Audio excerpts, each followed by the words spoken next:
Now I'm hoping you can see that I actually put a paper towel here in this little hole thing here in the front of the mill here. That's so when you're screwing it, you're not sitting there grinding against the cast iron. So here's the piece here with the zip tie on it.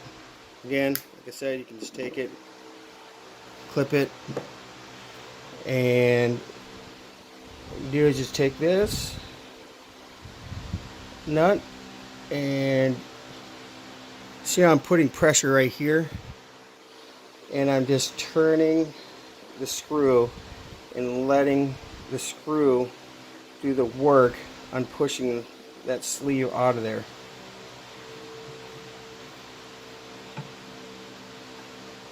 And once the sleeve is out of there, as you can see, you just put it in there without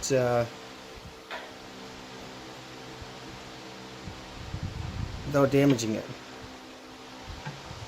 Set that right there. And then what I like to do is put a little zip tie right here once you get the ball screw on there, something you can clip off. But that assures that when you're playing around with it, it doesn't just accidentally go off. The other one goes on just the same. To keep the video short, that's kind of short and sweet. And then when you take it, then you'll take and put the spacers back in here and on the other side, and then screw it in, and then your ball screw's set. Oh, the spacers, then the other shim or whatever that locks these together, and then the screw, and then you should be good. And then it'll go down underneath. All right, sounds good. Thanks.